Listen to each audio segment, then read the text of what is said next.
As praias de águas cristalinas e piscinas naturais formadas entre os recifes fazem de Porto de Galinhas um dos mais belos destinos do Nordeste brasileiro.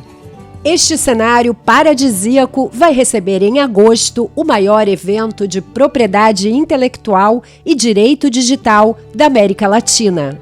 Porto de Galinhas será a sede do 44º Congresso Internacional da BPI, tanto pela infraestrutura e beleza, quanto pela sua proximidade com a capital de Pernambuco. Está a 30 minutos de Recife e do Aeroporto Internacional dos Guararapes. Terra de um povo alegre e hospitaleiro, onde passado e futuro se encontram no misto de história, cultura e inovação, Recife tem a 4ª maior região metropolitana do país e é um hub para o desenvolvimento econômico de outros estados do Nordeste.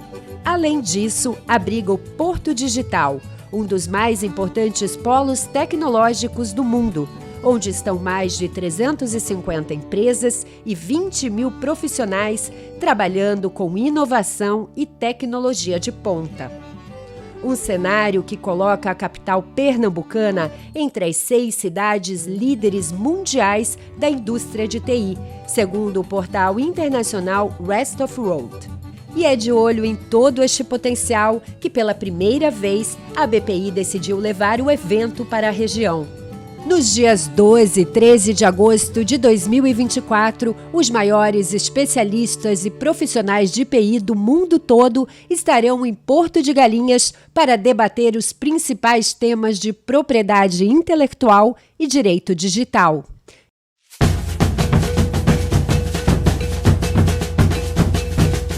E também, é claro, para muito networking. Não perca a chance de fazer parte desse evento. Junte-se a nós no 44º Congresso Internacional da Propriedade Intelectual da BPI. Estamos ansiosos para te receber lá.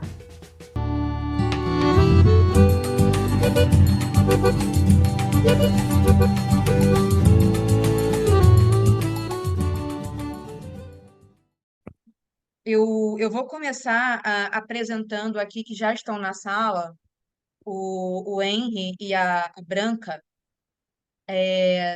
A Fernanda Caingang está com um probleminha para entrar, eu estou tentando resolver aqui na paralela. O Henry, ele é diplomata de carreira, né, do Ministério das Relações Exteriores do Brasil, e o Henry, ele é subchefe da divisão de propriedade intelectual do Itamaraty, que é o Ministério das Relações Exteriores do Brasil. Ele veio explicar um pouquinho aqui a ação do Itamaraty no combate à biopirataria.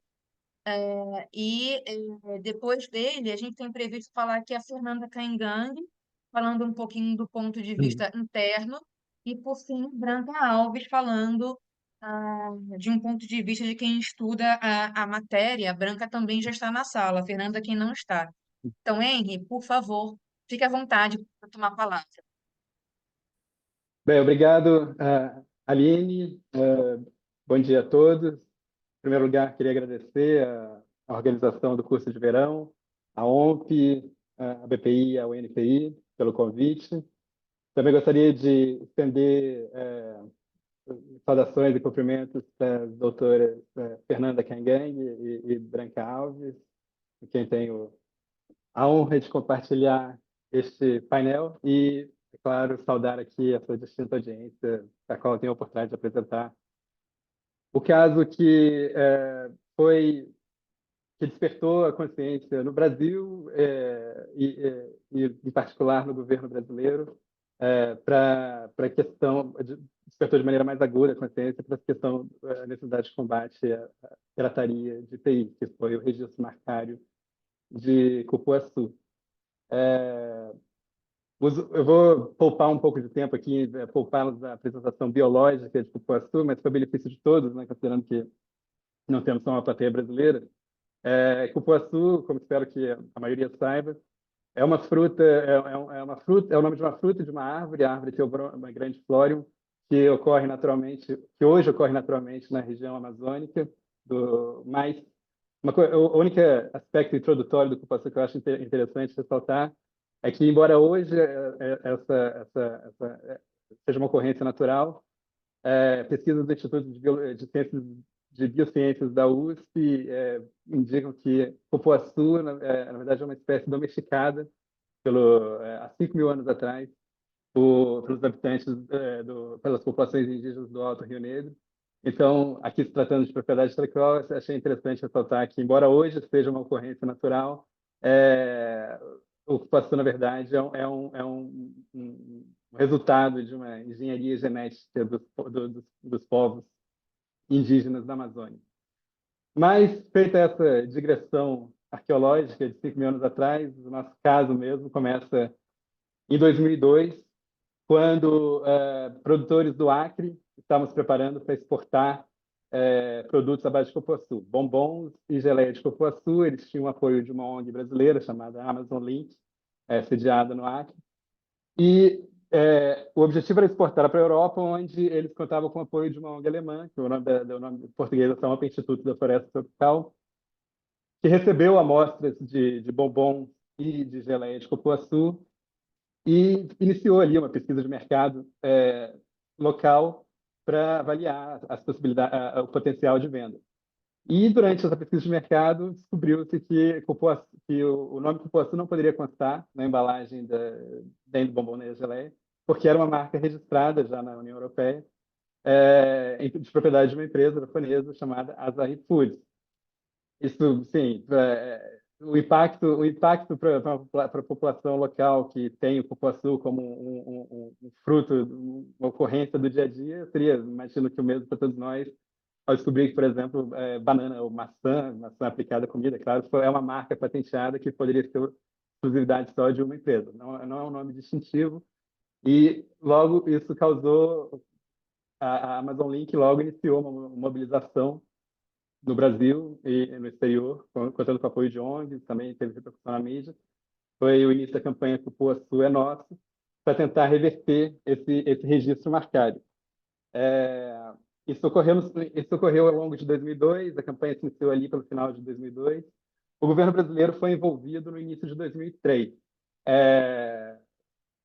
por meio tanto da Embrapa quanto do MRE.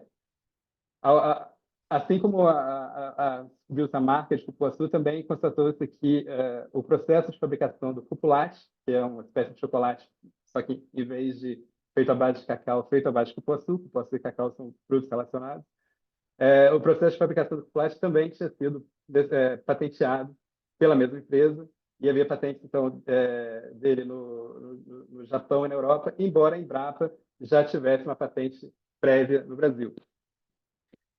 Na divisão de tarefas, então, que coube aqui dentro do governo, a Embrapa ficou encarregada de defender essa patente e o MRS encarregou, pelo lado do governo, de ações relativas à marca Cupuaçu. A partir daqui, a gente vai passar...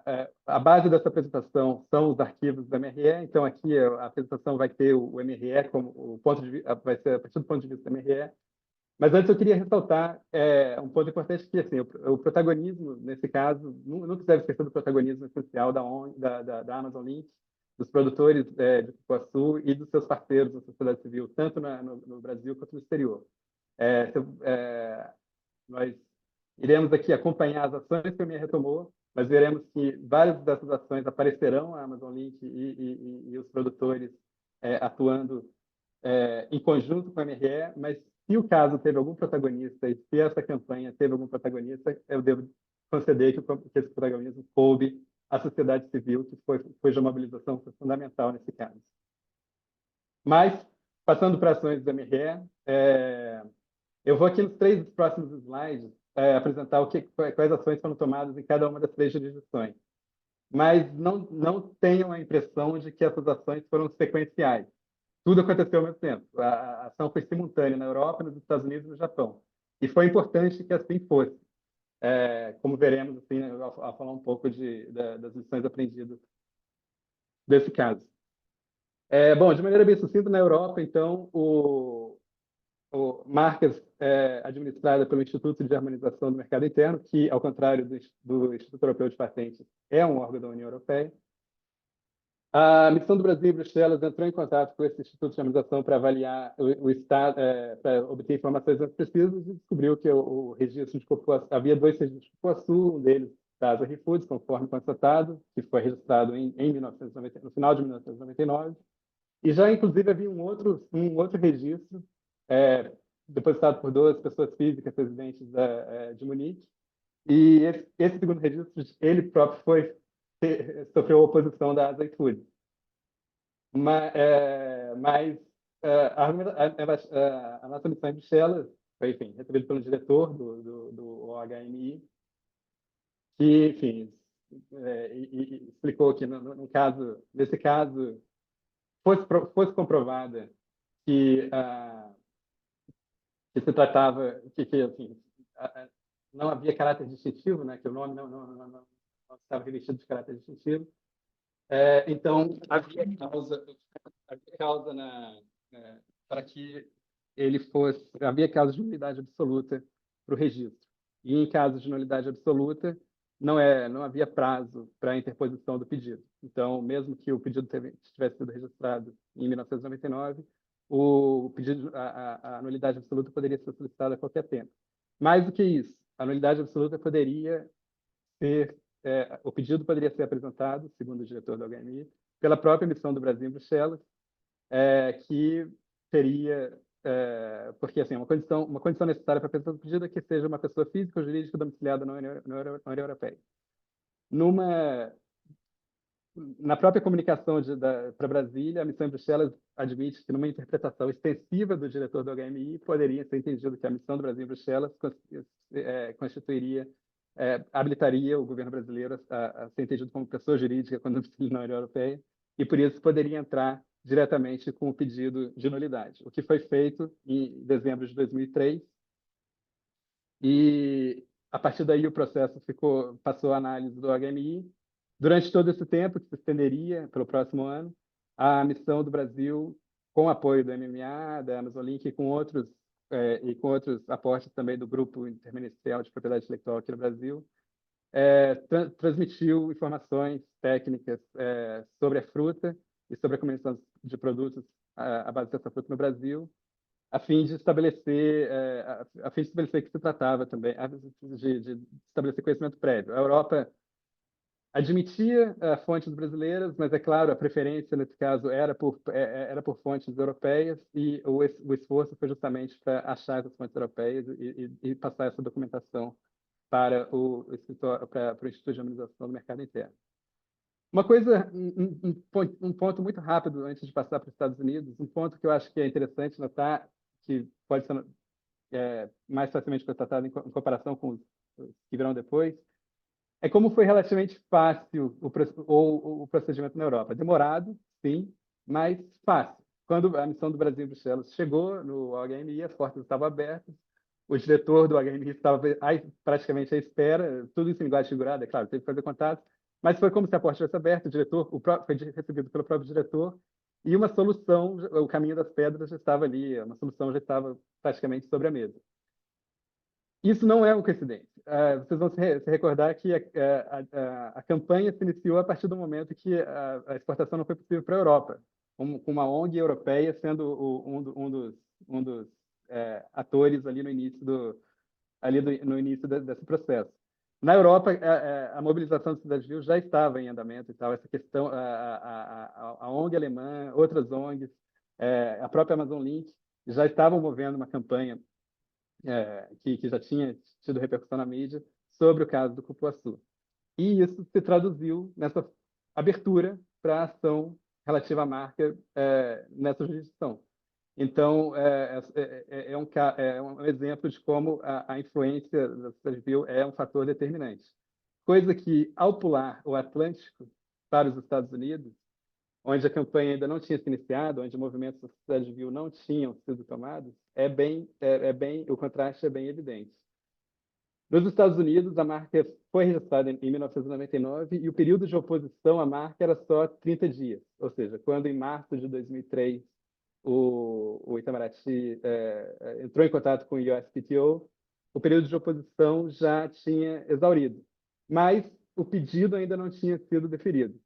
E como ainda não tinha sido deferido, o USPTO disse que poderia ser apresentado uma carta de protesto para o comissário de marcas, e essa carta de protesto poderia ser levada em consideração se fosse provado que se tratava de um nome genérico, o comissário de marcas estaria compelido a rejeitar o pedido. No entanto, essa comprovação, que deveria ser evidência prima facie, né, teria necessariamente que só poderia ser com base na percepção do consumidor americano ou em fontes ou com fontes bibliográficas norte-americanas. O fato de ser amplamente conhecido no Brasil não era suficiente. Bom, enquanto a questão a embaixada em Washington comunicou ao Brasil, que levou a questão ao GIC, enquanto a questão estava sendo discutida, enquanto uma resposta estava sendo pensada no caso dos Estados Unidos, em 24 de junho, o pedido da marca acabou sendo deferido. Então, nesses 3 meses, havia uma possibilidade de ação que, a partir de 24 de junho, não existia mais. Com o deferimento da marca, a carta de protesto já não cabia. A partir daí, a única possibilidade, além de uma desistência amigável, de um cease and desist para a própria detentora da marca, a possibilidade seria o procedimento administrativo de cancelamento junto ao Trademark Trial and Appeal Board, que necessariamente, segundo informou o USPTO, precisaria de assistência de advogado habilitado perante o escritório americano, e também, eventualmente, o resultado poderia ser contestado e poderia ir para o US Court of Appeals of the Federal Circuit, com custos consideráveis. E o governo brasileiro não poderia ser parte, como foi na Europa. Teria que ser a empresa afetada e sua representação. A embaixada a partir daí, fez o levantamento das publicações norte-americanas que poderiam servir como documentos comprobatórios do caráter genérico da palavra cupuaçu, mas não foi tomada nenhuma atitude para entrar com esse processo administrativo nesse momento. Então, deixamos aqui os Estados Unidos por aqui e pulamos mais um oceano, dessa vez o Pacífico, para o Japão. Na matriz da Asahi Foods, o pedido foi registrado em 98. E o prazo de oposição era de 5 anos. Em 5 de março de 2003, a embaixada em Tóquio foi avisada pelo JPO que o prazo de 5 anos expiraria em 15 dias, em 20 de março. Então, assim, nesse caso, a sorte ainda permitia que o pedido de oposição fosse apresentado. Bom, aqui também o governo brasileiro não poderia atuar como parte direta no processo. A Embaixada de Tóquio levantou urgentemente indicações de escritórios de advocacia, passou para o GIP, e o GTA, Grupo de Trabalho Amazônico, que foi uma rede formada pela Amazonlink e outras ONGs aqui do Brasil, incluindo os produtores, incluindo a Associação de Produtores Alternativos, que figuraria como a parte diretamente lesada no processo, foi capaz de usar essa informação e entrar com o pedido de oposição em 14 de março. Bom, embora o governo brasileiro não fosse parte direta do processo, nós seguimos em contato direto, tanto com o JPO quanto com o escritório de advocacia. No Japão, o requerimento dos documentos era que eles deveriam ser apresentados em japonês. Sempre preferência para publicações locais, mas a condição essencial era que estivesse em japonês. A própria embaixada em Tóquio, ela se encarregou de fazer as traduções dos documentos que estavam em português do Brasil, e o selo da embaixada atuava como algo legitimador perante a GPO para que fosse aceito as fontes brasileiras. Mas esse trabalho também de levantamento de documental foi conduzido pela embaixada. E em julho de 2003, a empresa Asahi Foods, ela apresentou uma resposta ao pedido de validação da marca. Aqui ela tentou lutar contra isso. Só que, um pouco surpreendente, a própria resposta continha esse trecho. Assim, embora tivesse, a resposta admitia que, embora a empresa tivesse conhecimento do caráter genérico do termo cupuaçu ao efetuar o registro, a iniciativa teria sido necessária para compensar os investimentos de desenvolvimento e comercialização dos produtos comestíveis derivados do fruto amazônico. Essa admissão da Asahi Foods, ela foi um elemento muito forte que, enfim, os advogados do GTA apresentaram a tréplica em outubro, mas já confiantes que, dado o teor da resposta da Asahi Foods, havia elementos muito fortes para que o GPO já chegasse à conclusão de que sim, se tratava de um caráter genérico, a própria empresa admitia. E assim, em março de 2004, o GPO decidiu pela invalidação da marca Cupuaçu. As iFoods ainda dispunha de um prazo para recorrer em via judicial da decisão administrativa, mas não fez. Então, em abril, a decisão se tornou definitiva. Abril de 2004, a decisão se tornou definitiva. E aí, com esses resultados no Japão, no momento que o resultado no Japão se tornou definitivo, a embaixada em Tóquio, então, entrou em contato passou a negociar diretamente com a matriz das iFoods para que ela retirasse voluntariamente o pedido nos Estados Unidos. Nessa época, em 2004, o GTA, né, já estava se preparando. Nos Estados Unidos, em 2003, tinha ficado pendente, sem nenhuma resposta, mas em 2004 o GTA já estava se preparando para contestar o registro também nos Estados Unidos. Tinha formado a Amazon Alliance, ONGs americanas tinham se incorporado a essa aliança e, inclusive, já havia identificação de advogados dispostos a trabalhar pro bono para entrar com pedido de cancelamento da marca. Mas a embaixada em Washington sugeriu à rede que aguardasse os desdobramentos dessas gestões que estavam sendo realizadas pela embaixada em Tóquio junto à empresa japonesa.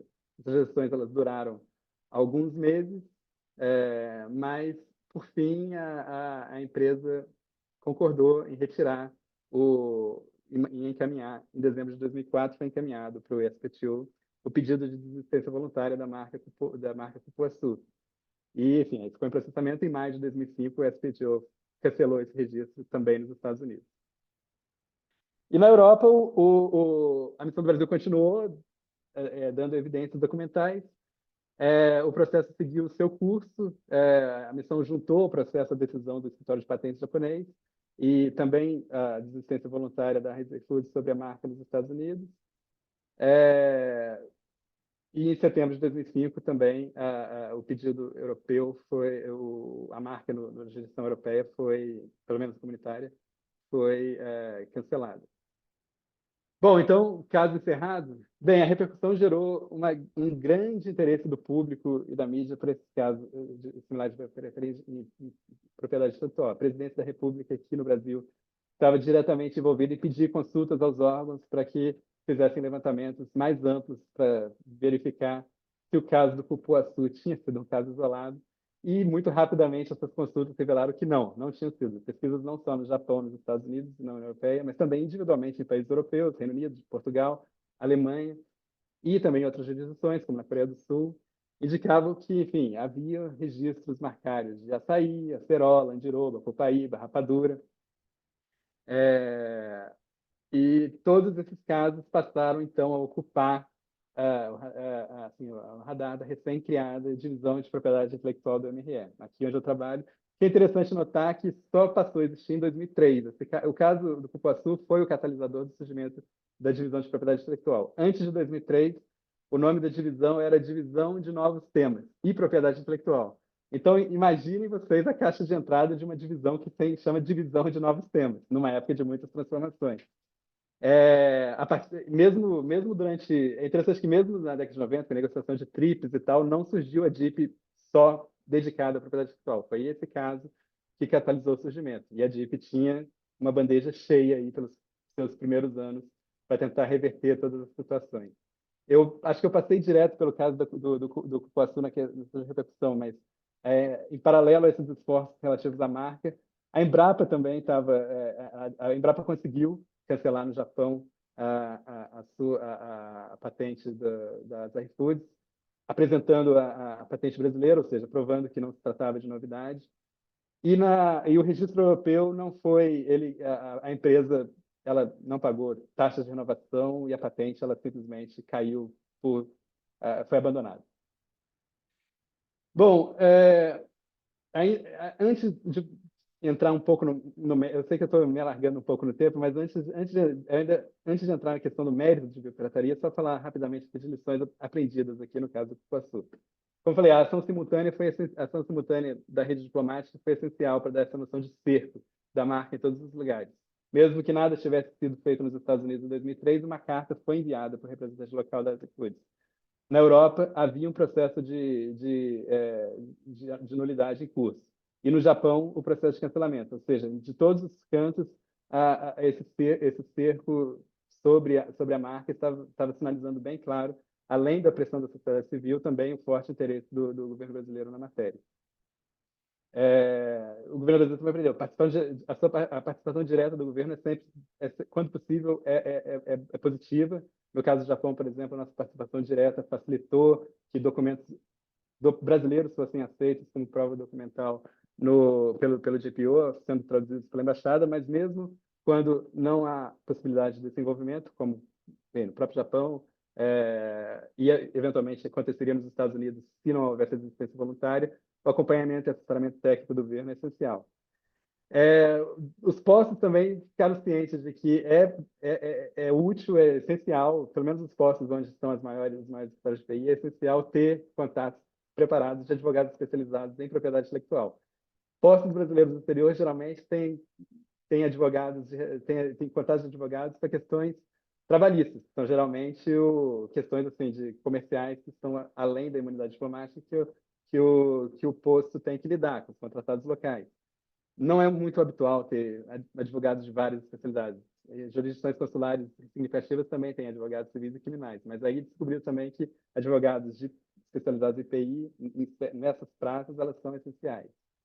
Colaboração da sociedade civil, como falei, absolutamente essencial, o elemento chave para o sucesso. É muito duvidoso que o resultado do Cupuaçu tivesse sido bom, produzir esses mesmos resultados sem o engajamento da mídia, da sociedade civil, de várias ONGs, tanto no Brasil quanto na Europa.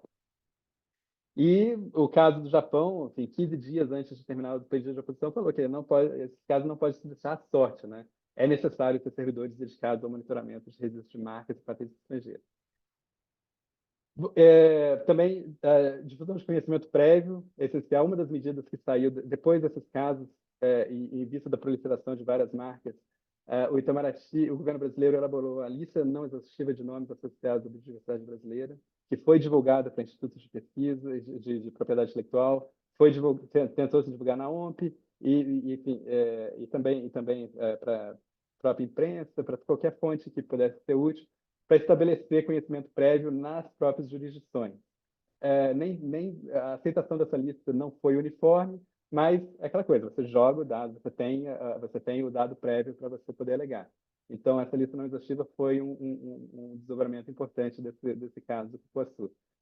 E, enfim, divulgação, registro local de publicações, NPI, do SEBRAE, da Embrapa, do próprio MRE, nos programas de diplomacia cultural, sobre marcas, indicações geográficas e produtos típicos do Brasil. Por exemplo, nos Estados Unidos, que foi o país onde teria mais dificuldade para levantamento bibliográfico, uma das fontes aceitáveis era registro na biblioteca do Congresso americano. Então, o Itamaraty agora passa todas as nossas revistas de frutas do Brasil, ou então revistas da NPI sobre indicações geográficas, são registradas na biblioteca do Congresso americano para que depois elas possam ser invocadas num eventual caso de contestação de marcas ou patentes, eventualmente. E a atuação no Comitê de Marcas, Desenhos Industriais e Indicações Geográficas da OMP, espalhando a lista não exaustiva e também levantando a questão da biopirataria, onde, até hoje, na OMP em geral, a questão não é completamente pacificada. Então, se permite mais um pouquinho de tempo, passando aqui a lidar com a questão da biopirataria em si, e atacando diretamente o que poderia ser uma falácia. Essa parafraseando algo que foi dito ao Itamaraty aqui por uma delegação de um dos países que depois da campanha do Cupuaçu, depois de já ter resolvido o caso, ainda estava um pouco incomodado com a repercussão na imprensa, teve aqui uma reunião aqui no MRE e um representante desse país disse o seguinte: não se pode falar propriamente em biopirataria e propriedade intelectual, pois o termo deve ser reservado para os casos de tráfico ilícito de recursos biológicos de um país para o outro. não se nega que tráfico ilícito de recursos biológicos de um país para outro é grave. Enfim, é conhecido, por exemplo, o caso das seringueiras da Amazônia, que basicamente causou grandes prejuízos para a região amazônica, e é um caso de bioprataria clássico nesse sentido que esse delegado estrangeiro estava se referindo. Mas, se esse argumento fosse ser aplicado de maneira consistente, então também não se pode falar de pirataria em propriedade intelectual, pois o termo deve ser reservado para o ato ilícito de violência ou detenção ou todo ato de predação cometidos para fins privados, pela tripulação ou pelos passageiros de um navio ou de uma aeronave privada. Isso sim, pode parecer preciosismo, mas uma variação da mesma falácia. O conceito de biopirataria em PI não foi objeto de discussões entre países para sua inclusão no regime internacional de PI. Ora, tampouco foi o conceito de pirataria em propriedade intelectual. Essa linha que está essa segunda linha aí, ela é extraída do artigo 101 da Convenção das Nações Unidas sobre Direitos do Mar, que é o único instrumento multilateral vigente que contém uma definição de pirataria. O termo pirataria aparece uma vez em TRIPS, associado a direitos autorais, mas não se define o que se trata. Não existe nenhuma convenção de PI que define o termo de pirataria. Pirataria se tornou um termo usual, usual em propriedade intelectual, por um histórico assim que, para poupar o tempo, não vamos a ele nos dedicar. Mas a questão é que, para ser a consistência no argumento, ele demanda, então, que você não pode falar de pirataria e tentar descartar a biopirataria. Assim como tanto o que ocorre na região lá na costa da Somália, no Chifre da África, é grave, tanto que ocorreu na Amazônia, nas Seringueiras, é grave, não se dá para ignorar que as dimensões clássicas da pirataria elas tendem cada vez mais a se tornar menos usuais ou mais localizadas, enquanto biopirataria e PI, a possibilidade é de crescimento, se não houver o combate a isso. O termo, tanto a pirataria de direitos autorais quanto a biopirataria tendem a assumir dimensões econômicas maiores do que o uso usual, convencionado dessas palavras em outras circunstâncias. Mas eu falo isso só para atacar o argumento, assim, um caso de redução ao absurdo, assim, para mostrar a inconsistência dessa rejeição à biopirataria. Fique claro que ao Brasil não interessa descartar qualquer variante da ideia de pirataria no debate internacional sobre propriedade intelectual, seja sobre direitos autorais, seja sobre recursos genéticos associados a conhecimentos tradicionais. O Brasil está interessado, está comprometido no combate a todas as formas de pirataria, de maneira consistente.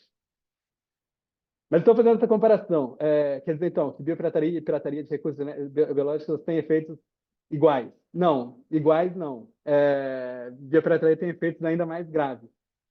Comparar, assim, no caso de pirataria de direitos autorais ou marcas, o detentor tem prejuízos financeiros, o detentor tem menores incentivos para compartilhar as criações, mas, fundamentalmente, o detentor mantém os direitos sobre sua criação. No caso de biopirataria, o detentor tem prejuízo financeiro, o detentor no sentido mais amplo, que vamos voltar a essa questão do detentor no finalzinho e tal. Mas o detentor também tem menores incentivos para compartilhar novas criações, né? Porque, enfim, se de repente a disposição para colaborar com pesquisas ou esforço de prospecção é menor, por exemplo, você não pode chamar uma fruta pelo nome que ela é mais, porque aquela fruta já se tornou um nome proprietário. E, fundamentalmente, o detentor perde os direitos. Aqui, nesse caso, sobre o uso sobre o uso de nomes tradicionais no seu cotidiano. No campo de patentes, aqui a gente analisou um caso mais simples de marcas, né? Mas, assim, no campo de patentes, esse problema da biopirataria foi até agravado, potencialmente, por TRIPS. Porque antes de TRIPS, vários países, Brasil, Índia, eles reconheciam, por exemplo, no caso de produtos farmacêuticos, era possível patentear os processos de fabricação, mas não os produtos em si. Os produtos em si são a fórmula, né? A partir de TRIPS, os produtos em si passam a ser patenteados, ou seja, a fórmula e todas as suas variantes. Então, o uso tradicional de um fruto para uma população nativa do Brasil, seja da Amazônia ou seja de outro bioma, se o princípio ativo daquela solução tradicional é o princípio patenteado, então, a partir daí, você tem um momento que ali você, até de maneira mais grave que marcas, né? Porque marcas têm efeitos principalmente no exterior, a menos que fosse registrado no Brasil, coisa que dificilmente seria, mas a partir o patenteamento pode gerar, enfim, retirada, minando a herança cultural daquela população. E aí uma ideia para falar que quando se trata de pirataria, em inglês dá para fazer esse joguinho de palavras, a right holder is not the right holder. E em português seria que um detentor de direitos não é o detentor certo dos direitos. Coisa que, enfim, é uma complexidade a mais desse problema e é uma dificuldade para que seja abordado. E, em suma, o problema da pirataria ela se relaciona a esse problema mais amplo de patentes e marcas mal concedidas, né? Patentes do piratas não atendem os requisitos de originalidade, não divulgam o conhecimento empregado para sua obtenção, e marcas piratas não observam a precisão do uso de nomes genéricos, não são distintivas. E assim como patentes e marcas mal concedidas, em geral, a melhoria das condições de trabalho para os examinadores de escritórios de TI pode ajudar, mas, enfim, certamente não resolverá o problema de pirataria. Depende de existência, talvez na mídia administrativa, de mecanismos eficazes de oposição prévia e de registro, de revisão pós-registro de marcas e patentes, além de um sistema judicial acessível e balanceado, né? Não que seja disposto e que não seja excessivamente voltado à defesa de um dos lados. Então. Mas então, se a questão é parte desse problema mais amplo, por que singularizar o combate à pirataria? Bom, o Brasil teria responder isso com 2 motivos imediatos. Manter o foco em biopirataria é uma forma de incentivar os países a adotarem normativas que permitam a constatação eficaz de patentes e marcas biopiratas. Inclusive, levando em consideração fontes estrangeiras para a determinação do estado da arte e generalidade dos nomes. Isso se viu, por exemplo, como foi relativamente simples o processo na Europa, onde havia bastante abertura para isso, e como seria difícil nos Estados Unidos, onde enfim, a legislação local, né? Então, a legislação americana teve várias mudanças importantes em 2011, mas então ainda era teria várias dificuldades de perseguir aquele processo se não fosse pelo caminho da desistência voluntária que foi. Então, essa pressão é importante. Da mesma forma que há esforços para que as legislações nacionais contenham medidas de enforcement contra a pirataria, também é necessário que haja essas medidas contra a biopirataria. Mas no caso de biopirataria, pelo menos aqui é um pouco mais simples e tal. Instituições eficazes de revisão e contestação são uma boa forma de contenção de biopirataria. E também um segundo motivo, né, que não permitir que a falta de contestação legitime que patentes e marcas biopiratas fatalmente, uma vez se tornem usuais, fatalmente no futuro elas dê espaço para a criação de narrativas que acabariam taxando os próprios usuários como piratas. Então, essa é importante. E aqui, quase no final, eu sei que estou perdendo muito tempo, mas tem uma discussão mais ampla que é importante. A questão da biopirataria, ela evidencia ela evidencia uma limitação do sistema de TI, que é a ideia de que a criação intelectual só pode ser protegida se atribuída a um criador individual.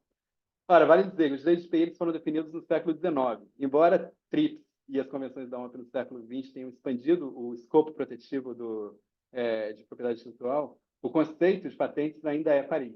O conceito de direitos autorais ainda é aquele definido pela Convenção de Berna. Enfim, quando Paris e Berna foram firmados, em Berlim, um punhado de senhores se achavam no direito de partilhar o continente africano a seu bel prazer e tal. Hoje o sistema internacional funciona de uma forma diferente. O mundo é mais amplo, há um reconhecimento mais amplo de interesses, ou pelo menos assim esperamos. E no século XX, enfim, o sistema multilateral avançou, a Declaração Universal dos Direitos Humanos, a Convenção de Diversidade Biológica e seus protocolos associados, elas ampliaram noções de propriedade sobre recursos genéticos e ambientais que não existiam quando Paris e Berna foram acordados. E outro aspecto citado é o cerceamento também do domínio público. Quando patentes e marcas são concedidas para conhecimentos ou nomes pré-existentes, esses instrumentos eles funcionam menos como direitos de propriedade, são mais privilégios do monopolista. Bom, essa discussão foi levada ao Comitê de Enforcement na última sessão e, como eu falei, na OMP há uma resistência à incorporação do combate à biopirataria no mandato desse comitê, a despeito do compromisso da OMP de atuar em harmonia com o sistema ONU, dos princípios da própria Agenda de Desenvolvimento da Organização. O comitê ainda é muito preso à ideia de defesa dos right holders e pegando assim, estritamente nos termos de Paris e Berna. Mas, enfim, a discussão é complexa nesse caso, porque, como falei, em questão de pirataria, a right holder is not the right holder. Enfim, conclusões. O Brasil segue engajado no combate à pirataria, em todas as variantes e todos os seus fóruns. Não é possível ser consistente no combate à pirataria sem combater marcas e patentes biopiratas. O engajamento da sociedade civil no Brasil e no exterior é fundamental, inclusive é o principal, eu diria até o único, no caso do Brasil, a principal forma de projeção de poder para conseguir resultados favoráveis. E a eficácia da ação do governo bilateral da ação do governo brasileiro depende da existência de mecanismos de oposição e contestação de patentes e marcas na contraparte estrangeira. Mas, no entanto, essa atuação pontual no combate à pirataria não é suficiente para coibir o surgimento de casos dessa natureza. Alterações de caráter mais estruturantes são necessárias. Uma alteração dentro do próprio sistema é exigir que o sistema seja mais consistente com seus próprios princípios. Por exemplo, uma patente é aquela barganha tradicional da cidade. Você recebe, o criador recebe a proteção em troca de divulgação do seu conhecimento. No caso de patentes feitas com acesso ao recurso genético, não há obrigação de, no momento, em várias jurisdições no Brasil há, mas em várias jurisdições não há obrigatoriedade de declarar o acesso ao recurso genético, associado ao conhecimento tradicional dos pedidos de proteção de propriedade intelectual. Isso é uma quebra dessa barganha, porque se você não revela como você obteve o conhecimento, você não está revelando conhecimento, você está trapaceando a barganha básica de patentes. Algo que o sistema internacional terá a oportunidade de lidar mês que vem em uma conferência diplomática convocada pela ONU. Mas esse é um tipo de solução. Uma solução, esse é um caminho. Um outro caminho, uma solução endógena ao sistema, né? Cobrar que ele seja consistente. Uma solução exógena ao sistema, mas também cobrar que ele se atualize com os tempos, e mais definitiva, é a necessidade de discutir o reconhecimento de modalidades de criação coletiva, colaborativa e multinacional, que precisa ser incorporado, ainda que de forma sui ao regime de TI. Dessa argumentação toda, a grande pulga na orelha do praticante tradicional de TI pode ser aquela: uma comunidade nativa não pode ser considerada detentora de direitos sobre o sistema de TI, sobre Berna, sobre Paris, mas não sobre a CDB, não sobre regime, não sobre os protocolos de direitos humanos. E essa discussão ela é necessária para todo o sistema, e só com ela poderemos, enfim, ter uma solução mais definitiva para esse problema da biopirataria. Até lá, o MRE segue engajado nessa batalha e obrigado pelo seu tempo. Eu acho que eu tomei o dobro do tempo que eu devia, mas espero que tenha sido útil para todos essa apresentação e fico à disposição. Obrigado. Henry, muitíssimo obrigada. A gente agradece, né, que seja divulgada, né, a atuação do Ministério das Relações Exteriores do Brasil, especialmente tendo em vista, né, essa conferência que vai ocorrer agora da OMP, né, em que o Brasil vai estar participando, né, vai para Genebra para representar os interesses nossos, né, nessa questão. Eu achei muito importante trazer, né, que embora tenha essa discussão diplomática, tem um comitê da OMP, que é o de Enforcement, que continua assim, recalcitrante, né, em reconhecer conceitos de biopirataria. É muito importante que se fale isso, especialmente considerando a agenda de desenvolvimento. E, tendo em vista adiantada da hora, eu queria só pedir, depois que você, por gentileza, colocasse no chat onde podemos acompanhar as ações do MRE, na área de propriedade intelectual. E uma pergunta geral, até porque as pessoas trouxeram outros casos, além do cupuaçu e tal, trouxeram aqui o caso da rapadura. Como é que a população brasileira pode chamar a atenção do Itamaraty para casos de pirataria? Existe algum mecanismo? Tá, para responder agora a pergunta? Pode ser agora, Bom, pode ser no chat. vou fazer muito rapidamente, tá? Citando um exemplo bem atual e tal. O Brasil na OMP está engajado num projeto que de promoção de estratégias de comunicação para indicações geográficas recém-registradas, né? Esse é um projeto que está sendo desenvolvido no CEDIP da OMP. No caso do Brasil, a indicação geográfica é mel de aroeira do norte de Minas Gerais. Os produtores de mel de aroeira chegaram a levantar para o Itamaraty a informação de que na Alemanha o produto deles estaria sendo taxado, mel na Alemanha estaria sendo vendido como mel de aroeira do norte de Minas, ou seja, uma apropriação. O mecanismo, assim, o Itamaraty tem os seus canais de contato com o público, né? Tem a ouvidoria, tem o próprio o e-mail mesmo institucional do Itamaraty, da Divisão de Propriedade Intelectual, que são divulgados no site, se não me engano. E é por esse canal que a gente recebe essas denúncias. Não tem condições, devo admitir, nós aqui somos 2 na Divisão de Propriedade Intelectual, mesmo quando era 4 em outros tempos, não há condições aqui de nós acompanharmos todos esses casos. Fatalmente, o acompanhamento, enfim, o ideal é que houvesse esse acompanhamento por servidores do Brasil, né, preferencialmente dedicados, preferencialmente do NPI, mas o que eu acho que inclusive há mecanismos, naquela época não havia, mas agora há mecanismos de cooperação entre o INPI e o SPTO para ter essas trocas de informações. Mas o essencial é assim, a cooperação da sociedade civil, o monitoramento da sociedade civil é essencial.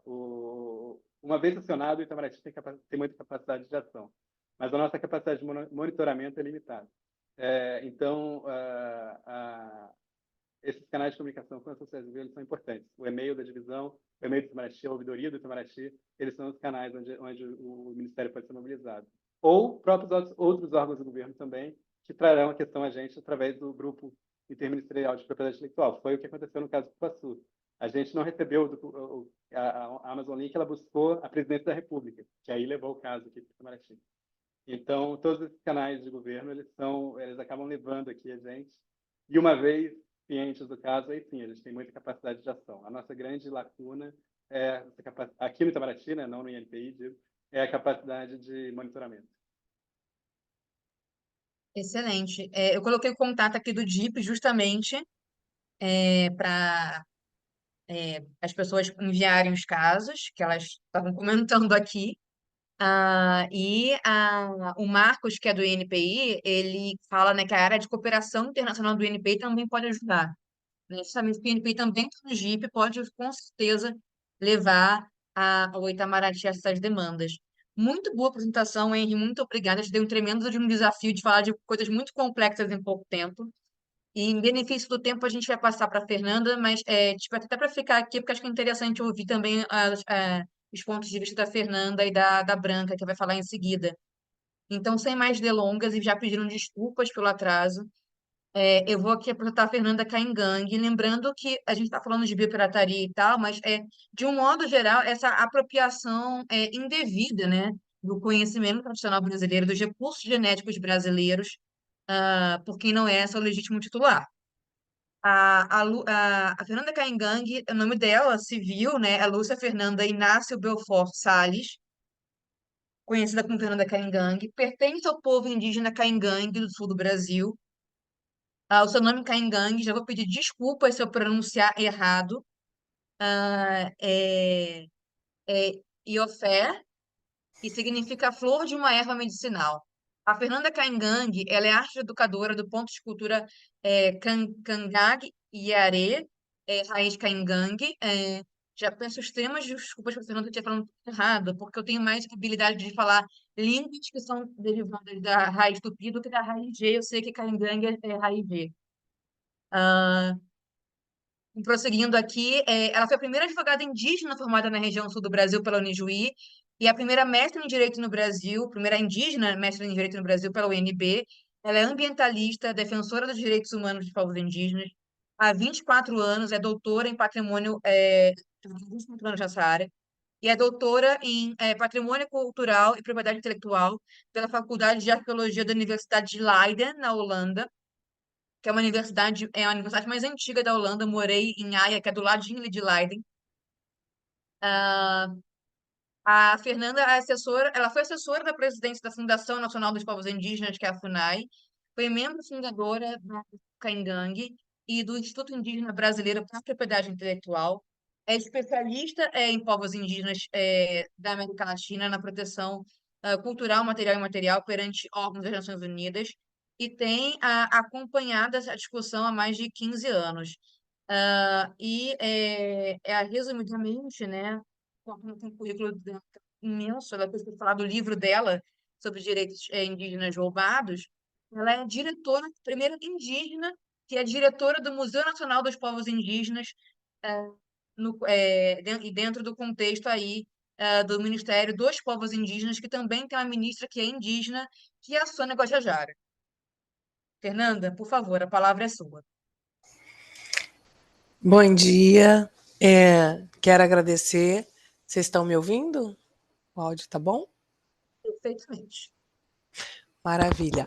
Quero agradecer o convite, né? Cumprimentar a Aline, a Eduarda, o Henri, o Antônio, e dizer que é uma oportunidade de estar intercambiando, né, informações.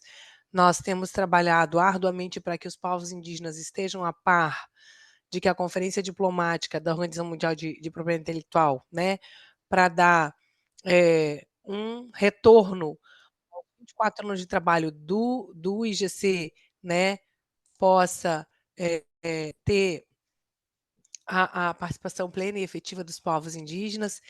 Então, quero realmente expressar, né, a minha satisfação de estar podendo participar dessa mesa, desse curso de verão. Queria saber se a gente pode projetar a minha apresentação. Eu estou sem a sua apresentação, ô, Fernanda. Se você puder projetar você mesma, fica à vontade. Está liberado Ai, para nossa, você. tá, deixa eu tentar aqui.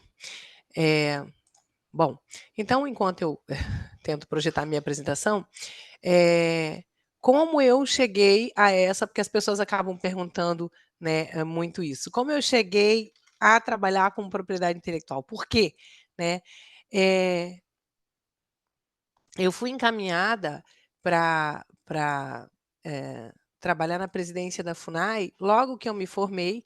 Então, acabou que a gente ia para muitos lugares do país e precisava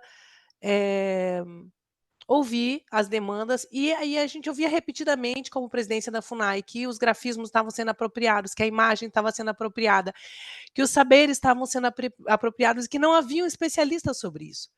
Isso, né, durante meses. E aí eu perguntei, né, para os pajés, para as lideranças, vocês querem um especialista nessa área? Essa pessoa não vai poder trabalhar sobre educação, nem sobre demarcação de terra, nem sobre saúde. Essa pessoa vai se dedicar a ser um especialista? Vocês acham que uma organização indígena com esta pauta, né, pode atender a expectativa de vocês? Eles disseram sim. Então, em 2003, foi criado o Instituto Indígena Brasileiro para a Propriedade Intelectual.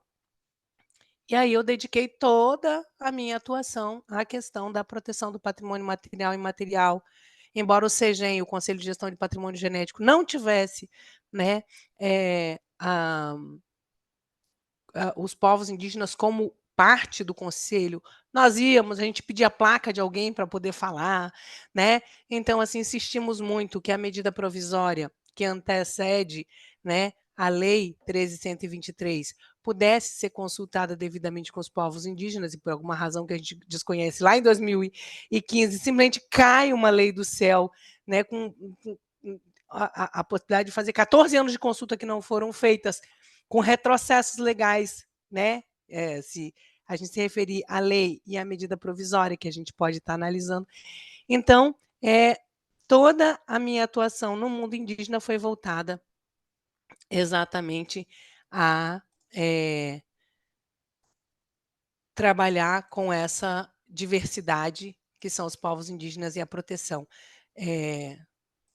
desses saberes e fazeres. Vamos ver se eu consigo aqui. Se você tiver problema, Fernanda, pode me mandar via WhatsApp que eu projeto, tá? Tá É bom. só porque aquele e-mail geral vai para uma caixa que eu não tenho acesso. Ah, entendi. Tá, eu vou mandar então pro e-mail que vocês têm. Se eu soubesse, eu teria encaminhado durante a fala do Henri.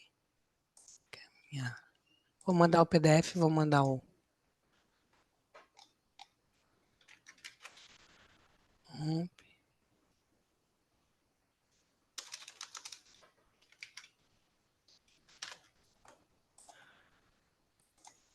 Tá, mandei pro seu e vou mandar também pro chat dos. Aliás.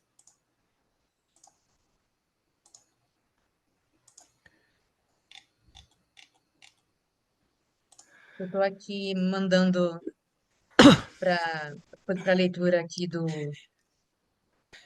Bom, e Ele não aparece aqui, não. E me marca muito nesse contexto a fala dos nossos pajés, mas uma fala do Davi Yanomami, né, que é uma das lideranças internacionalmente conhecidas e que é uma liderança espiritual do povo Yanomami, quando depois de 3 dias de um curso, né, que foi o Encontro dos Pajés em Manaus, acho que foi em 2003, né, 3 dias de aula sobre marca, sobre patente, sobre indicação geográfica. E, ao final de 3 dias, o Davi pede a palavra e faz uma fala mais ou menos assim: o Napa, que é como eles chamam os não indígenas, é muito inteligente, ele escreve muitos livros, mas a inteligência de vocês ela é limitada, porque eh, vocês sujam os rios, as águas que os filhos de vocês vão beber. E o sistema de vocês, ele é como o mundo que vocês criaram. Ele é todo separado em caixinhas. Então vocês separam a cura do canto, da reza, da dança. O nosso saber é integral. Então quando vocês dividem ele para botar nas caixinhas de vocês, essas caixinhas da propriedade intelectual que vocês criaram, vocês violentam o nosso saber que é circular como os maracás, né? Que são um instrumento dos pajés, né? De canto, de benzimento, de rezo. Então, ele falou, são 2 mundos que não se conversam bem, porque o mundo não é quadrado, ele é redondo, né? O nosso mundo ele é integral, a nossa visão de mundo não separa, não segmenta as coisas. Então, e naquela época eu fiquei muito impressionada com a clareza que ele teve sobre como funciona o sistema de propriedade intelectual. Ele disse: as casas de vocês são quadradas, vocês andam em carros quadrados, tudo na vida, mas o mundo não é assim, quadradinho, né? Então, assim, essa convivência entre mundos circulares e mundos segmentados, ela é muito evidente nas discussões da Organização Mundial da Propriedade Intelectual, das discussões, né, do sistema de propriedade intelectual, por não compreender o objeto, o bem jurídico que se pretende proteger. Acho que essa é a grande lacuna, acho que é o grande colchete, né, no qual o IGC, né, que é o Comitê Intergovernamental, tem ficado preso nos últimos anos. Então, quero agradecer aqui por conseguir projetar. Aí eu vou pedindo, então, para você passar, Aline, por favor. Claro. Muitas, né, das minhas considerações podem ser economizadas pela fala do Henri. O meu nome é Iofei, né? O J tem som de I, né? E eu venho de um ponto de cultura que é o ponto de cultura Kaingangue, né? Que significa raiz Kaingangue.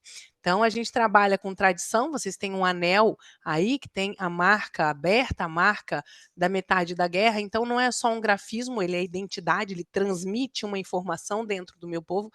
E uma inovação, que é a pintura corporal feita a partir da cestaria, porque os jovens estavam se desinteressando pela organização social. Então, a gente transpôs isso para a pele. Então, a pintura corporal hoje, Kaingang, ela é conhecida como uma inovação. Então, essa questão de que o saber, o conhecimento tradicional, ele é necessariamente antigo, isso não é uma realidade, é uma falácia. Os conhecimentos tradicionais são aprimorados em face da mudança que o mundo sofre, os povos indígenas se adaptam e adaptam os seus saberes, né, as suas expressões culturais, dentro de um contexto que é sim cultural, né? Então, a gente pode tratar de pontos como: o conhecimento foi compartilhado, o conhecimento está fora do seu contexto tradicional. A questão não é se ele foi compartilhado, porque as músicas da Lady Gaga também são compartilhadas, né? Os filmes são assistidos, mas todos sabemos quem é o diretor, quem criou a obra, né? Ele autorizou, ele está recebendo por isso, então existe consentimento livre, prévio, informado, existe justa e equitativa repartição de benefícios, então o domínio público pode ser aplicado. E se não, se trata de apropriação indevida, biopirataria, ou seja lá qual for, né, a expressão que o direito crie para falar de violação de direitos. Nós somos flexíveis porque nós não falamos as 6 línguas das Nações Unidas, né?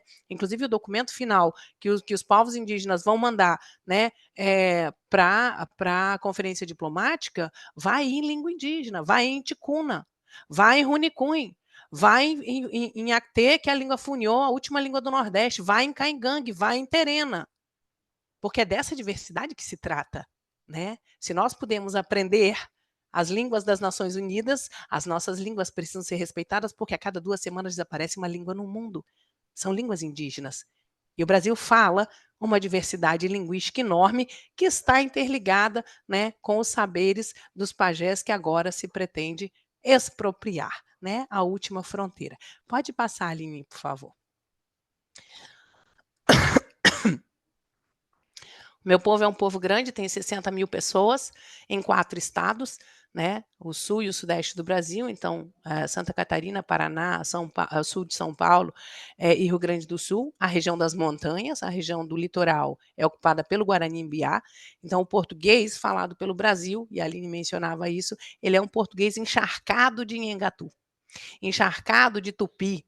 Não é o português que se fala em Portugal. Nós temos mais de mil palavras do português brasileiro, né, que são palavras de origem tupi, do tronco linguístico tupi, né? E porque até o século XVIII, a língua falada no Brasil era a língua indígena, era a língua geral tupi, era o Nhengatu, né? Foi necessário proibir as línguas indígenas para que a língua estrangeira, que é o português, pudesse se tornar a língua vernácula, né, a língua nacional. Então, quando a gente fala de protocolos de consulta, né, de conhecimento compartilhado, das dificuldades ou das facilidades de falar de acesso e de autorização, o caingangue pode falar com conhecimento de causa, porque nós somos um povo grande, a maior parte dos povos indígenas da Amazônia são povos de até 1.000 pessoas, o que facilitaria um processo de consulta, que ainda assim não é feito. Mas o fato de serem povos pequenos faz com que eles casem uns com os outros, né? Então as fronteiras são os rios e exista um conhecimento compartilhado. Pergunta: de quem é a ayahuasca, né? Quantos povos na Amazônia usam a ayahuasca ou a pimenta baniwa, né? Que não é só a baniwa. Os baniwa registraram e os outros povos questionaram. Por que vocês registraram se nós usamos também? Isso é conhecimento compartilhado, né? Então a gente toma a erva mate, mas nós sabemos e nós atribuímos ao Guarani o recurso genético que é a erva mate. Nós fazíamos guerras com eles ao pé da serra pelas plantações de erva mate. Mas é um conhecimento Guarani, não é caingangue. Não é o fato de nós usarmos que vai fazer desse conhecimento menos Guarani, né? Então, podemos... E aí nós temos uma cestaria com uma marca fechada, ela é o símbolo da noite, é o símbolo da metade dos pajés dentro da nossa organização social, eu sou da metade da guerra, eu só posso casar com a outra metade, e uma inovação do lado, né? Então, o mesmo desenho colocado no suporte material, que é um tear de prego, para fazer ponchos, roupas, saias, né, para que as meninas desfilem nas apresentações de abril, de 7 de setembro, da Semana Farroupilha, etc. Né? Então, isso para reforçar que tradição e inovação podem caminhar juntos. E a propriedade intelectual tem um papel, né, nesse sentido. Próximo, por favor. Perdão. A Semana dos Povos Indígenas exige muito de nós. Então, está aqui um pouquinho, né, do contexto que a gente está tratando, muita coisa o Henri já tratou, né? Mas, basicamente, eu quero trazer algumas questões, né? Então, qual é o nosso contexto, de onde nós falamos? Questões como proprietário e detentor. Por que a nossa legislação nos trata como possuidores, detentores, guardiões? E isso é muito repetido no cenário internacional. Porque o artigo 31 da Declaração da ONU sobre os Direitos dos Povos Indígenas, que reconhece a propriedade dos povos indígenas, a propriedade intelectual dos povos indígenas sobre os seus saberes, os seus fazeres, as suas medicinas, os seus jogos, os seus esportes, as suas imagens, os recursos genéticos, né, os conhecimentos tradicionais sobre esses recursos, não são reconhecidos, né? Então, e algumas preocupações que nós temos no cenário internacional, então nas negociações que estão em curso nas Nações Unidas, essa conferência diplomática, o texto de negociação, né, que está na mesa, que é o GRATK/DC, né, Diplomatic Conference /3, né, que é o documento de negociação que está disponível no site da OMP, né, para a conferência diplomática, as exceções e limitações que nós temos dentro da legislação brasileira que podem ser um risco se aprovadas no contexto internacional, né? Então, fazer alguns comentários sobre conceitos, né, já que a fala que me antecedeu traz, né, alguns desses problemas, então, que a gente quer trabalhar em torno da desconstrução, da descolonização do sistema de propriedade intelectual, para que ele possa ser promovido, para que ele possa ser aperfeiçoado e brindar maior segurança jurídica, maior transparência, rastreabilidade, né, que é o que se deseja de todo o sistema legal. Próximo, por favor.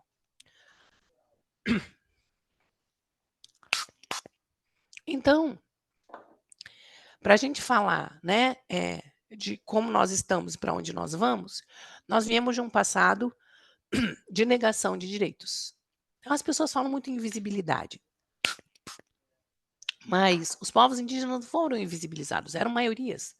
Eram entre 5 a 10 milhões de pessoas que falavam mais de 1.000 línguas, estruturados com as suas organizações sociais em cerca de 1.000 povos no Brasil. Nós podemos passar para o próximo slide e ver qual é a realidade do Brasil hoje. Nós somos 305 povos indígenas, eram 1.000. Então, em torno de 700 desapareceram. Nós temos hoje ainda 66 povos indígenas em situação de isolamento voluntário, estão sendo massacrados pelas mineradoras, pelas madeireiras, pelas fazendas de soja. E gado na Amazônia, eles não têm Twitter, eles não têm Instagram, eles não têm Facebook e nem LinkedIn. Mas o fato é que o Brasil vem de uma longa política de extermínio físico que foi interrompida em 1910 com a criação do Serviço de Proteção ao Índio e Localização de Trabalhadores Nacionais. Aí se cria um novo paradigma de relacionamento Estado-povos indígenas, né? Então, no passado, as nossas terras eram consideradas res nullius, as terras de ninguém.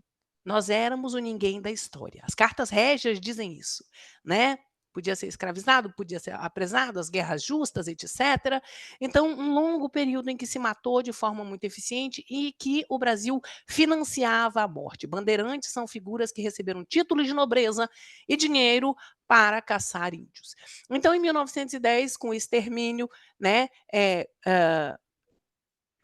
da maior parte dos povos indígenas, o declínio das populações e escândalos internacionais por genocídio, cria-se o SPI e estabelece-se o Brasil, o governo, como um órgão tutor, o SPI, depois a FUNAI, para tutelar bens. Em vez disso, se tutelaram pessoas, se aplicou a tutela orfanológica que vem, né, do direito de família aos povos indígenas. Em nome dessa tutela se cometeu todo tipo de crimes e abusos. Mas o fato é que se no passado o nosso direito de ser humano foi negado para justificar a expropriação de terra, o direito contribuiu para a criação de conceitos como a res nullius, o domínio público deriva deste conceito. Então, no passado, se negava o direito a ser humano e, portanto, o direito à propriedade. As terras até hoje são de posse, são de domínio da União. Nós temos a posse sobre ela, né? A posse de 13% do território nacional, que são as áreas mais conservadas da biodiversidade deste país, que é um megadiverso, um dos países conhecidos como a maior biodiversidade da Terra. E não é uma coincidência, 80% das áreas mais conservadas da biodiversidade do mundo estão em territórios indígenas, né? Os cerca de 5.000 povos indígenas que existem ao redor do mundo. E aí, a briga internacional pelo reconhecimento da palavra povos. Por que etnias? Por que sociedades? Por que tribos? Por que populações? Por que comunidades?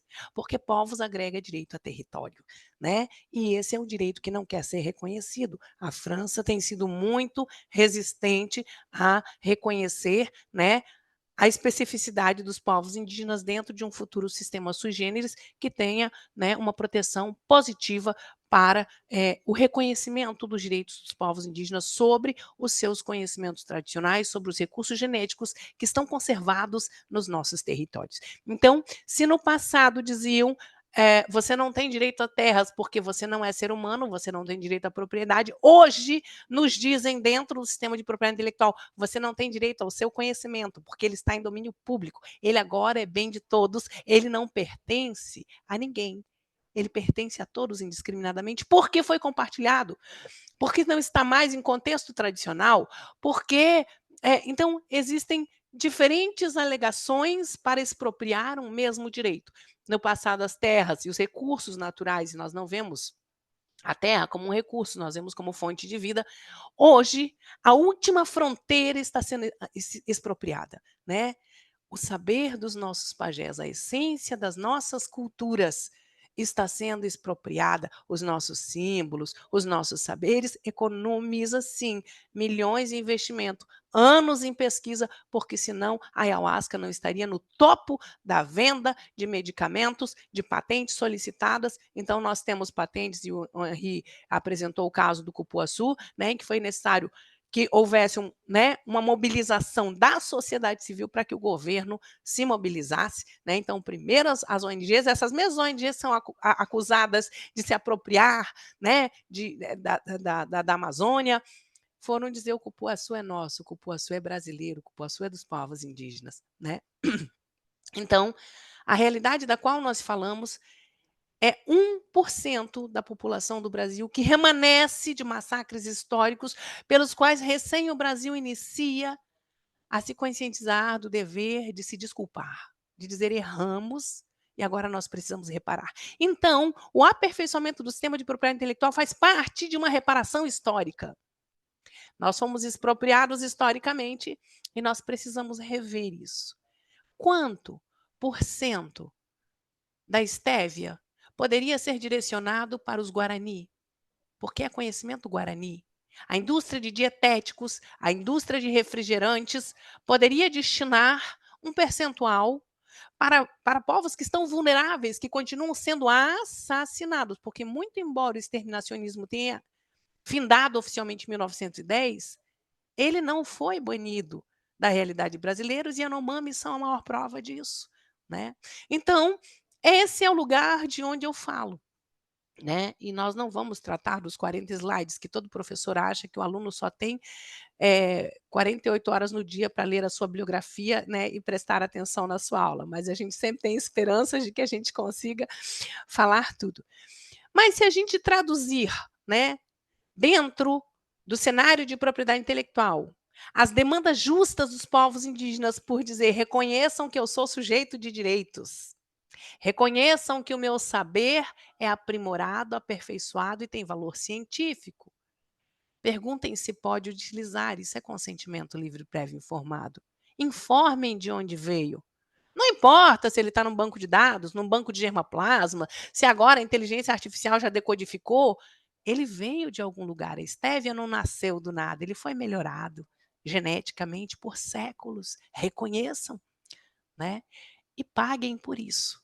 Paguem por isso, porque a propriedade intelectual trabalha com a monetização, com a mercantilização de produtos criados e processos a partir da capacidade inventiva. Não neguem a nossa capacidade inventiva. Estados, ministros, reconheçam a capacidade inventiva dos povos indígenas. Superem a negação de direitos. Afirmem direitos que são pré-existentes, de povos que têm conhecimentos tão sofisticados sobre arquitetura, sobre engenharia, sobre medicina, que até hoje não se conseguiu reproduzir, mas as pessoas preferem dizer, não, Machu Picchu foi construída por extraterrestres, do que dizer, os povos indígenas têm tecnologia, sim. Então, assim, existe uma hipocrisia jurídica muito grande, né? E, infelizmente, a diplomacia não trabalha bem com conceitos pouco diplomáticos, né? Mas nós ainda não temos diplomatas indígenas, nós chegaremos lá, né? Mas nós estaremos na conferência diplomática, estamos negociando para isso, né? Porque é um mundo estranho, é um mundo quadrado e os nossos povos ainda estão tentando entender. Pode passar, Aline. Mas lá em 2001, os pajés do mundo se reuniram e fizeram uma carta famosa, a Carta de São Luís, do Maranhão. Se nós lermos o conteúdo da carta, ele não vai diferir muito do que eu estou falando. Mas hoje, em 2024, há uma semana, se reuniram povos indígenas dos 6 biomas do Brasil, no Rio de Janeiro, e reiteraram a carta e disseram: levem em consideração as nossas propostas, levem em consideração a nossa diversidade, os nossos saberes. Nossa participação é inegociável. Como os senhores discutirão sobre o nosso futuro sem a nossa participação? Como órgão, né, que é financiado pelas patentes do mundo, vai reunir ministros do mundo todo para discutir sobre as nossas culturas e nós não estaremos lá. Nós precisamos estar lá, porque é sobre nós e tem que ser com a nossa participação. Então, esses documentos, né, estão disponíveis no site do Museu do Índio, né, tem os contatos no final. Pode passar, Aline.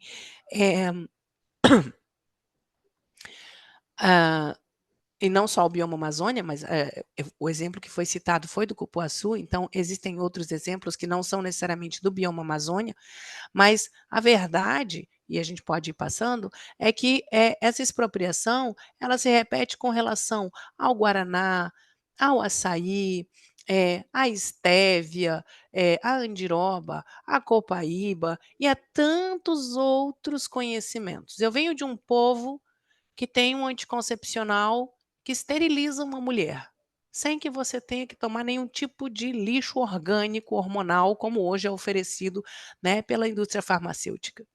Por que o Caingangue nunca compartilhou isso, Fernanda? Porque diriam para a gente já não está mais em contexto tradicional, não pertence mais a vocês, né? Então, assim, compartilhar conhecimentos, publicar, e as pessoas me disseram: fizemos uma publicação linda no museu sobre, né, o povo Suruará. Eu falei: vocês falaram sobre curare. Não, mas já está tudo na literatura. Eu disse: sim, quanto por cento os povos indígenas que trabalham com curare, né, que utilizam o curare, que é um veneno, mas que tem uma série de propriedades, receberam por ter compartilhado? Não, mas o fato de publicar protege? Não protege. Não protege. Então, nós temos sido vítimas de extrativismo intelectual, né? Essa é a palavra. Sem que haja repartição justa e equitativa de benefícios, sem que haja respeito ao nosso direito de dizer você pode usar. Isso estava na medida provisória, o direito de decidir sobre o uso.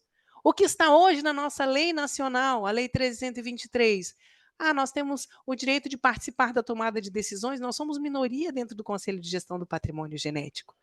Então, o direito de participar da tomada de decisões não garante que nós tenhamos o direito que todo proprietário tem a dizer: não, eu não vou autorizar. Eu vou autorizar, mas eu vou autorizar sob essas condições. Contrato é uma coisa bilateral. As duas partes têm que estar de acordo. Então, assim, a nossa legislação estabeleceu isenções com as quais nós não concordamos e que hoje são responsáveis para que mais de 50% das patentes que envolvem, né, recursos genéticos, conhecimentos tradicionais, sejam declaradas isentas. Nós temos um fundo com 7 milhões que não foram usados, porque os povos indígenas nem sabem que esse dinheiro existe. Então, nós temos problemas com exceções e limitações, porque hoje, se eu compartilhasse o conhecimento sobre o anticoncepcional e um microempreendedor individual, ou um agricultor familiar, ou uma cooperativa de agricultores familiares, se apropriasse disso e solicitasse um pedido de patente, ele não teria obrigação de repartir benefícios, porque a nossa legislação isenta. Quem foi que concordou com isso, né? Então, assim, se isso se replica no cenário internacional, nós teremos um problema de inclusão, nós teremos uma exceção que virará regra, que é o que acontece hoje no país, né? Então, assim, nós estamos à frente de muitos países, mas nós temos problemas, e se hoje nós mandarmos a legislação de volta para o Congresso Nacional, pensando em aprimorá-la, ela seria totalmente retalhada, porque o agronegócio manda no Congresso Nacional. Então, é absolutamente inviável tentar, pela via legislativa, conseguir respeito aos nossos direitos de propriedade intelectual sobre os nossos saberes, sobre os recursos genéticos que nós melhoramos. Próximo. E aí eu vou pular uma série de slides, eu já mencionei a Stevia, né, então estão disponíveis as informações aqui. Vamos, nos centrar então, para ir finalizando, na conferência diplomática que acontecerá de 13 a 24 de maio, né. Nós estamos, fazendo todo o esforço para que nós possamos ter a ministra Sônia Guajajara, mas também a ministra Marina Silva, que vem de comunidade local da Amazônia, já que também serão afetadas. Que nós possamos ter a ministra Margarete Menezes, porque nós estamos falando de uma diversidade cultural que inclui uma coisa chamada quilombolas, né? Porque muitos países, quando a gente negocia nas Nações Unidas, tem muita dificuldade em entender o que são comunidades locais, né? Então, assim, nós podemos falar dessa diversidade, nós não podemos deixar que a conferência diplomática, e a última que ocorreu, se não me engano, foi em 2000, que ela passe sem afirmar direitos. Que a gente siga mais 24 anos